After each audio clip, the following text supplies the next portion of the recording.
We have all had that moment. Tension begins between you and your partner. You're reaching for reassurance, hoping you can hold on to connection. But sometimes timing makes all the difference in the world. The moment you reach out for connection can be the moment that will create, unfortunately, disconnection.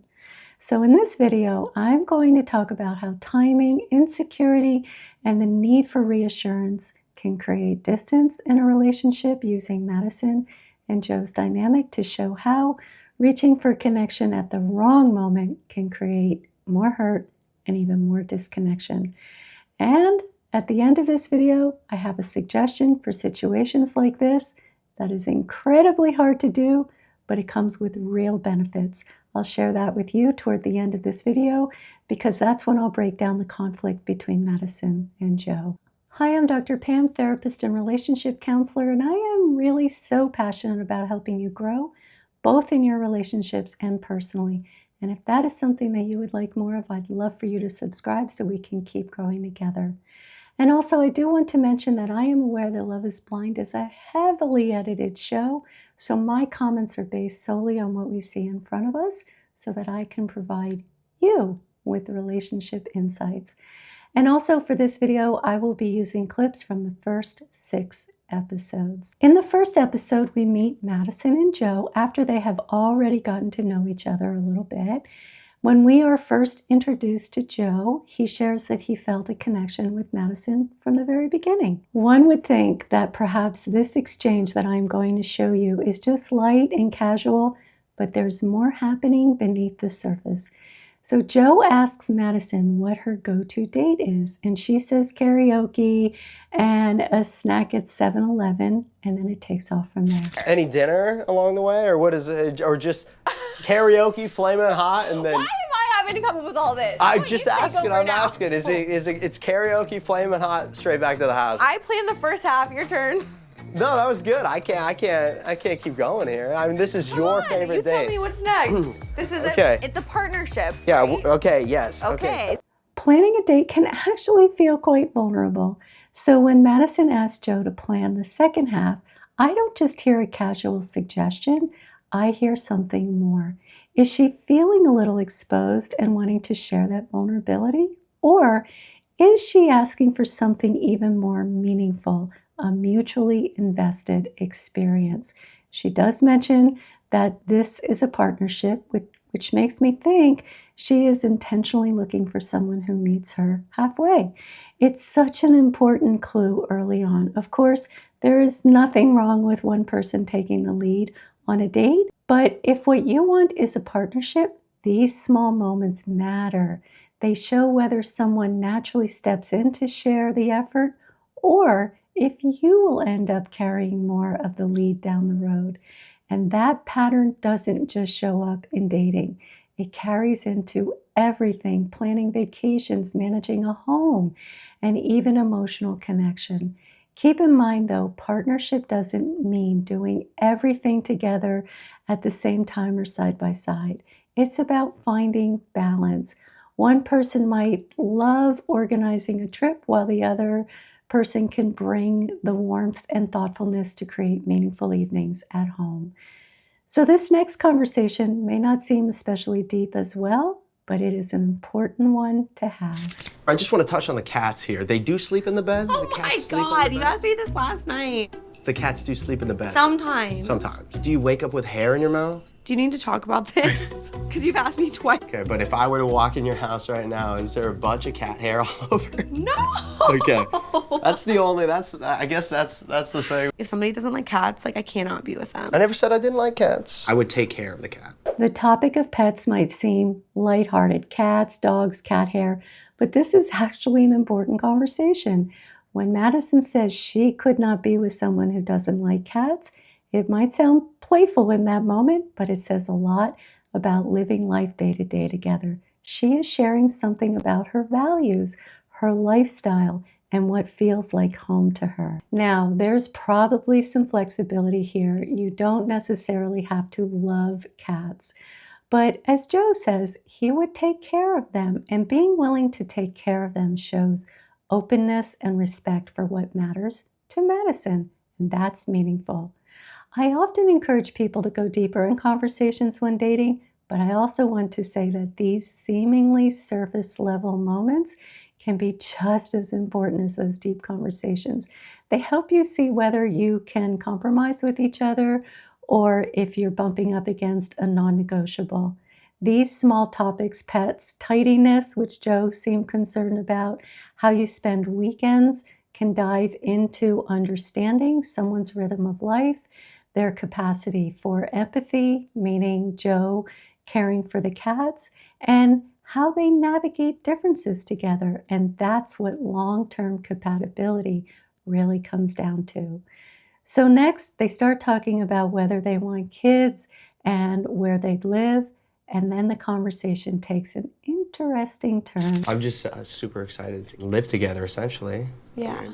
Okay, wait, I just want to say to you that we're aligning, I feel, on things that are pretty big. If we were to get married, there haven't been any major things that you and I are like, I know. I'm like, is something going to come up? I know. I'm like, what's wrong with you? Yeah. Something always comes up, and you should expect that.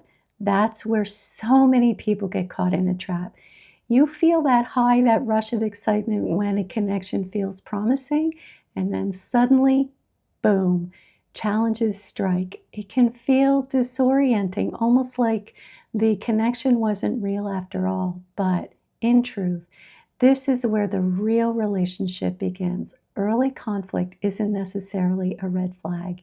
It's an invitation. It gives you a chance to see how the two of you communicate under stress, how you handle disappointment or misunderstanding, and whether you both show up with curiosity instead of defensiveness. If you can navigate those moments in a way that leaves you, both of you, feeling respected, heard, and confident about how you handled it together, that is a huge green flag. It means that you're building not just chemistry, but capacity, the ability to repair, to adapt, and to grow as a team or a partnership, as Madison said. So next, I first want to say that I love that Love is Blind is giving us a glimpse into conversations we don't usually get to see. And I will say this, in this next clip, if they hadn't addressed this topic, it would have left a lot unsaid, because you can learn so much about a person by how they handle moments like this. Let's watch. Told you about how I was engaged before, and I, called off the engagement. She was an introvert, I was an extrovert, Right. and I thought in the beginning that she was more of an extrovert. I would get 2 concert tickets, and then I would literally just go by myself. No. And so, oh my God, Joe, I would never do that to you. yeah. Of course, we don't know how far that conversation went, but I hope it went so much further than what we were shown, because there is a real opportunity here to learn more about each other, and especially in this situation, Joe. A great question to ask would be, why was that a deal breaker for you? Or was there more that you were unhappy with in that relationship? And perhaps the most revealing question of all would be, what did you learn about yourself in that relationship? And what would you do differently moving forward? That's where real growth shows up. Madison's response, I would never do that to you, Joe, is such a common response, because we all want to be the opposite of the person our partner just ended things with, or our potential partner. But here's something to keep in mind. When you're hearing about an ex, it's easy to slip into judgment about the ex, to take your potential partner's side right away. Sometimes that's understandable, but sometimes as you get to know the person better, you start to see why their ex felt the way that they did. That's why a powerful follow-up question is, get ready, this is a hard one. What were your ex's complaints about you? That question invites honesty, self-awareness, and emotional maturity. And it can lead to a surprisingly meaningful conversation about accountability and growth. So next, they get engaged, they finally meet each other in person and with all that anticipatory excitement, and now they are at the resort in Mexico. And this moment is a great example of something that simply doesn't need to be said. I am into thinner women, I would say, usually. That's just a preference, you know, but not saying I wouldn't, be interested in somebody that's got a more, you know, larger physique. I mean, I like that's fucking terrible too. Anyway, golly. Physical attraction can grow since we have that emotional connection. I do feel that way. I think it's important to say I deeply value authenticity and honesty. That being said, there was really no reason for Joe to share that he's into thinner women, as he put it. He's right that physical attraction can grow over time, but that comment didn't need to be said. Madison will see this when the show airs. It's a good reminder that honesty without compassion can feel careless. What we choose to share and when and how we frame our words matters just as much as being truthful. And so next, they end up having a conversation about being attracted to each other. Let's watch. What did you think like when you first saw me? Was it like... It just felt like a stranger, honestly. Because you couldn't like connect the things? I couldn't connect the emotional side to this person I just met. Yeah, but were you like, oh, she's hot or no? No, yeah, I thought you were very hot. Yeah, but I just... As I watch this, I think to myself, none of us can truly imagine what it's like to go on a show like this. To be recorded almost constantly, fall in love in less than 10 days without ever seeing the person, and then meet the person face to face and head straight into a romantic getaway. It's a whirlwind. The challenge is that whatever personal struggles or insecurities you bring into a relationship get magnified, almost like they are on steroids. Like this show is like dating on steroids. Everything is heightened, the pressure, the vulnerability, and the desire to be chosen. And so for Madison, we see her insecurities surface in her need for reassurance that she's attractive and that Joe finds her hot. And that is such a human moment. But the problem with asking for that kind of reassurance is it rarely gives lasting comfort. It becomes something you have to keep asking for again and again, and that can slowly chip away at confidence instead of building it. Real confidence grows when you stop chasing reassurance with words and start focusing on building a relationship foundation together. One that is built on emotional safety, which builds trust, and one that's built with curiosity and honest communication and shared effort and reciprocity. Because that's where the real reassurance comes from, the kind you don't even have to ask for. I really do love you. I'm feeling it more and more. I feel like I always say it first. Really? You don't think I've been saying it? I don't know that you've said it first at all. You don't feel that way? During sexy time, you do. During sexy time, you're like, oh, Madison, I love you. I've always felt like I'm not enough. I just want somebody to think I'm enough. So again, here we are seeing that constant need for reassurance from Madison. But it's important to understand the context here. This is Love is Blind, and they can actually say no at the altar. So of course, that uncertainty heightens everyone's anxiety. But even with that looming, it is still crucial to focus on building a relationship foundation together and not lean too heavily on your partner to carry your emotional insecurities. When you feel insecure about your appearance, it is absolutely normal to want your partner to find you attractive and to say so. We all want that. But if you turn to your partner too much for reassurance, you're setting up a dynamic that quickly becomes exhausting for the one having to provide that reassurance. Because here's the truth. If you didn't do that inner work to feel grounded in yourself, no amount of reassurance will ever be enough. Your partner can't heal that insecurity for you. They can only support you while you do that work. And when that balance is missing, it often shifts from connection to pressure for the person needing to provide the reassurance. So Madison's next sharing says a lot. It gives us a window into what's really driving her need for reassurance. Did you feel that way last night? Yeah, I did. I felt sick. That wasn't my intention to make you feel that way. I find you beautiful. Like, you're very sexy. Was that all that you were saying? Is just like, I'm not your typical type? I find your body attractive. I find everything about you attractive. So, like, there's not, and that's only growing as well. So that was a lot in just that small conversation. Madison shared that she never has really felt like she's enough, and she even said that she was feeling sick during what she called sexy time with Joe. When she asked Joe, "Is that all you were saying?" it seems like she might have been referring to something he may have said during his interview. If they don't make it to the altar, I can imagine that this moment will come up at the reunion. Because when Madison eventually sees that Joe said he prefers thinner women, that's likely going to sting. It also seems like Madison is already picking up on something, that Joe might be struggling with his physical attraction to her. And to his credit, he is trying to be tactful by saying that his attraction is growing. But emotionally, something feels off between them, and I think they both sense it. Madison seems more certain. She calls Joe her person, which tells me she's already emotionally invested in a way that he doesn't appear to feel yet.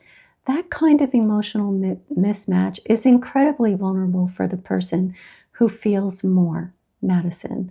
And for the person, Joe, who's still unsure, it can create pressure that can actually interfere with their ability to let their feelings grow naturally.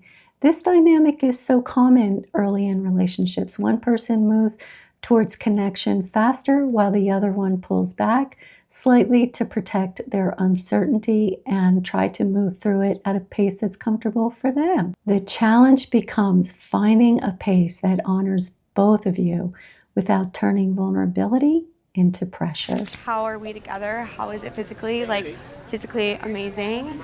Yeah. At the end of the day, like, What do you think? Sorry, I was... No, I gotta get this motherfucker. I'm here. I said, what do you think? I'm here for you, babe. Are you okay? I'm good. Anton. All right, I mean, hey. We know this moment leads to conflict. Joe is either completely intoxicated or well on his way there, and it's clear he doesn't want to engage in another conversation about attraction. When Madison asks Joe what he thinks, he seems visibly agitated. It feels like there's a lot happening beneath the surface for Joe, emotions or confusion that he's not ready or maybe not sober enough to put into words. He's likely uncomfortable with the topic, maybe even with how he feels, and that discomfort is leaking out as irritation. And Madison, on the other hand, doesn't seem to be picking up on the social cues that both Anton and Joe really don't want to have this conversation right now. She does eventually walk away, but she walks away hurt, feeling dismissed and unseen. Could Joe have handled this differently? Absolutely. But in fairness, he's likely intoxicated and not bringing his best self to that moment. Alcohol has a way of amplifying what's already there, his uncertainty, his frustration, and maybe even guilt for not feeling what he thinks he should be feeling towards Madison. And for Madison, it's worth reflecting on timing, knowing when to lean into a conversation and when to recognize that the timing is just not the best. And for Joe, it's worth examining how his uncertainty about Madison is starting to show up in a way that feels unkind. Because those small moments of disconnection, when left unaddressed, can quickly shape the emotional tone of the relationship. How are you feeling right now? I was feeling good until every time I talk to you, I feel like you kind of talk over me to talk to somebody else or something. My bad. I'm sorry. Are you mad at me? No, I'm not mad at you. I'm confused by you a little bit. Why? I don't know. It's like we're like good and chilling, and then I'm talking to you, and then you're like, Anton, what's up, man? Like, it's Okay. So never try to resolve anything when your partner is intoxicated. That is, if Madison is even picking up that Joe is intoxicated or well on his way there. When someone has been drinking, their emotional filters are down. Their patience is lower, and what might normally be a productive conversation can quickly turn reactive. In moments like that, it's best to pause. Wait until both people are clear-headed and emotionally present. Otherwise, what starts as an attempt to connect often ends up in misunderstanding and hurt feelings, not because the issue isn't real, but because the timing isn't right. I'm gonna go back to the room. Is that all right? You are? Yeah. Is that cool? Okay, well, do what you need to do. Okay. I'll take a nap. Okay. Do you want me to come with you? No. You don't want me to come with you? No. Just stay here if you want to. I'm asking what you need. I'm here for you. Have fun. Have fun. I am having fun, but I'm having fun when I'm with you. What do you need? Yeah. No, I'm good. I imagine that on some level, Madison felt rejected and maybe even a little bit of public humiliation because of the conflict that the two of them are having in front of everybody. When he said he wanted to go take a nap and she pressed him by asking what he needed, I think she was hoping for a different answer. She wanted him to say he wanted her to come with him, that he wanted closeness, not distance. But again, it's unclear whether Madison realizes that Joe is intoxicated. And if she doesn't, that adds another layer. Because when someone's been drinking, pressing for emotional connection when there's a bit of a disconnect almost always backfires. It's not wrong for her to want connection. It's just that he's not emotionally available in the state that he's in. This is one of those moments that's better revisited the next day when both of them can be grounded enough to talk through what really happened. But instead of that, things take another turn and we see this unfold. No, Jesus Christ. What the fuck? You okay? Oh, yeah. You're so freaked out. I know. Okay, how are you feeling? I'm feeling good. I feel like you're ready. Look at you. What? You I just came back from the pool party. seriously? Yes. You were there at the pool party? You're like freaking me out a little bit. No. I do wonder whose idea was to wake up Joe. Was that something that Love is Blind wanted to capture on camera, or was it Madison's idea? Either way, it is such an uncomfortable moment to watch. What stands out to me is that Madison doesn't seem to recognize just how intoxicated Joe is.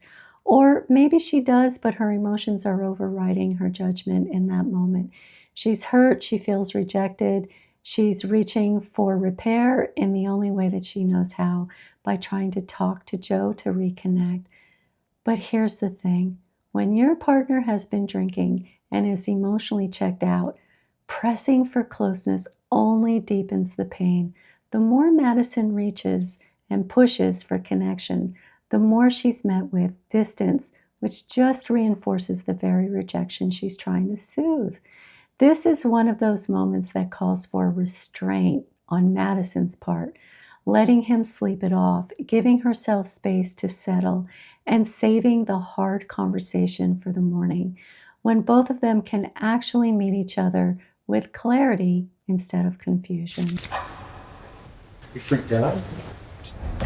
Joe, you have asked me 4 times where I've been. Hey, don't be freaked out. Anyway, no, I'm good. I'm good. Okay, Joe, I'm walking away.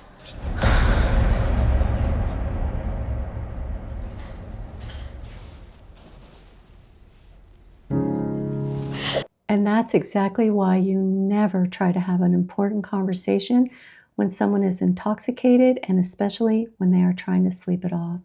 In those moments, their body and their mind are in recovery mode. They are not emotionally available. They are not thinking clearly, and anything said will likely lead to defensiveness or disconnection. The best thing that you can do is wait until the next day, when both people are rested and sober enough to communicate from a grounded place. That's when real understanding and repair can actually happen, or at least the opportunity is better for it to happen. So my challenging suggestion is that when there is conflict between you and your partner, that likely will not be resolved in the evening. And I'm not just talking about when people are intoxicated, I'm just talking about conflict overall. My suggestion is go to bed angry. And I know a lot of people believe you should never go to bed angry. And for some people that may work. But for many couples, it's actually more productive to go to bed when you're angry, hurt, upset. When emotions are high, logic and empathy are greatly diminished, if not completely gone. You are usually too worked up to really listen, and trying to resolve something in that state can lead to saying things you might regret or hearing things that are very hurtful. By both of you giving yourselves the night to rest, you allow your nervous system to settle. Sleep gives perspective. It softens the edges, it restores patience, and helps you return to the conversation from a calmer, more grounded place. And even if your perspective doesn't completely change by morning, you will still be in a better position to hear and to be heard. Sometimes the kindest thing you can do for your relationship is to pause, not to withdraw, but to give space for repair to be actually possible. Okay, that is a wrap for today. I will be exploring more of Madison and Joe's relationship again in another video, so stay tuned. See you next time.